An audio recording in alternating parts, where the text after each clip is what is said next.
Hey Tom, it is Paul here. Got your bike up on the lift. As you can see, big fat ninja. Just wanted to confirm that not that you really needed me to, but just wanted to confirm that I've got your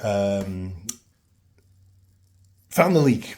It is absolutely where you put in the patch, and given the price of this tire, replacing it versus patching it, I'm gonna rip it off and put a internal patch inside. I don't know that necessarily pulling this patch out and putting another external in is the right way to go. I think an internal patch, like your conspiracy thinking friend said, is the best course of action. Where are we at here? 30, ish PSI. Yeah, okay. All right. The other thing that I need to point out to you, let's see, I'm going to put the bike up because I don't want to ruin my back. Okay. Young man, your chain is despicable. These kinked links, etc., is unacceptable. You've been riding way too long to allow this to become an issue. Obviously, it needs to be adjusted, and that's not a big deal, but it's the kinking in the chain. It does appear to have what looks like lube, but this is dirty, and that's why this is kinked. Tom, you have to, if I may say so, sir, please take better care of your chain. They're not cheap, especially on this bike, which puts out tons of horsepower.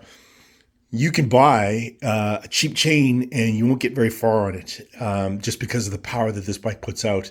So it's in your best interest to take very good care of these very expensive chains and get maximum life out of them. More to come soon.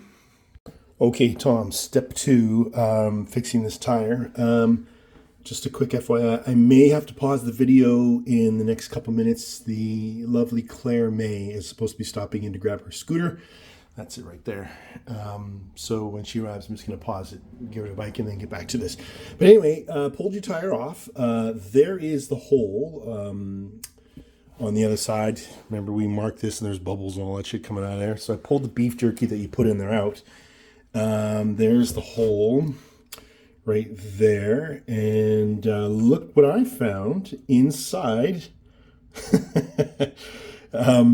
So I gotta say, in my opinion, I wonder if maybe you had installed this patch incorrectly, simply because when I compare the size of the wound, which is there, to this mushroom cap going in there, this should have worked. But it didn't, and now we are going to do an internal patch because the tire is off. Internal patches are better than external. As small as this is, it truly is an effective little guy when done right. Some chew marks on it. Yeah, I wonder. Yeah, look at that. Yikes. Tom, when you get back here, you and I, we're going to patch the tire together. I'm going to show you again how it's done. Yeah, so all those veins and everything all around the wound, I want to smooth all that out as much as possible, because when I get the patch out,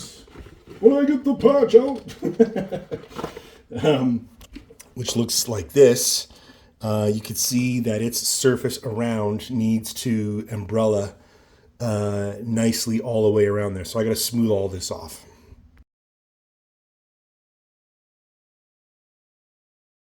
Okay, how are we looking?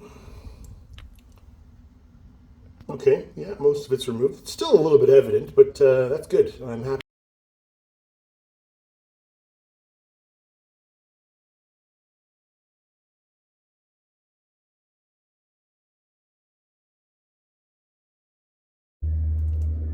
Okay, it is not going to get you a date, one of those dating sites, but this is definitely patched. There's a nice even layer of top coat on there. Good. All right.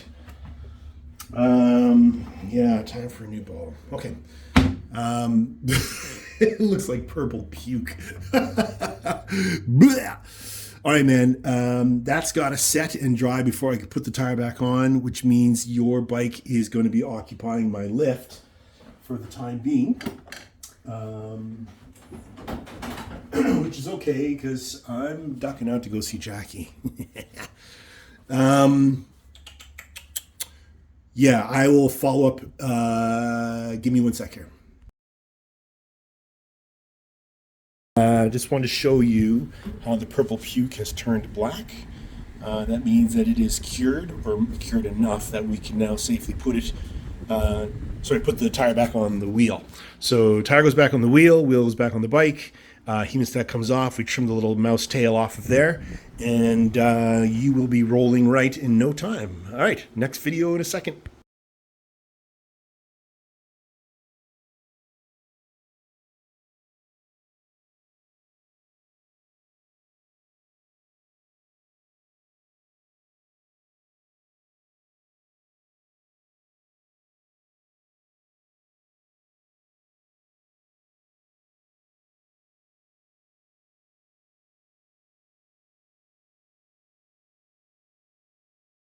Hey Tom, we just got off the phone with each other. You gave me the green light to change out your brake pads. These are your old ones. These old beleaguered looking thin things with not much more pile on them than the thickness of a credit card is all that's left. These clean marks are where my screwdriver went in like this, like a sandwich, and I went in there and pried them apart to push the pistons back so that I could install the new brake pads. Here's the packaging here's my tool is still in there, into the brake caliper. And now it's very, very dark in there, but I promise you are back to life. Just got to cut this little tail off. 1 second. Okay, just got to cut this tail off. And yeah, your bike is nearly new for riding. I can just get in there. There. All right, that patch is patched. The tire is good. We're not doing the oil change as talked about because the oil is good. You probably see this activity hanging off your slave cylinder.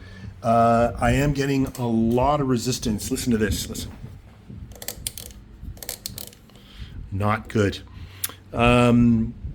This actually works very well. But down here under the slave, I pulled the cap off. There's a bunch of dirt in there, and I wasn't very observant. I should have gone in there and pulled out the rod. I think the rod is bound up in there. The rod, of course, goes right through the engine and comes out on the other side and actually appears right in the smack middle. This is the clutch side, smack middle in here, and it pushes the basket apart so the plates are pushed apart and then springs push it or pull it back. I think that rod that goes right through the engine is bent, bound up, something's not right. Got to get back in there and clean it up, and I will. But just wanted to give you the update that chain adjustment is done. Replace the cotter pin, patch the tire, new brake pads. Brake oil is 98% pure, so we're not going to touch that. Clutch oil was terrible. I'll insert photos now. And yeah, going to finish off the slave cylinder and figure out what the hell's going on with that. And then I think you're back to front wheel in the sky.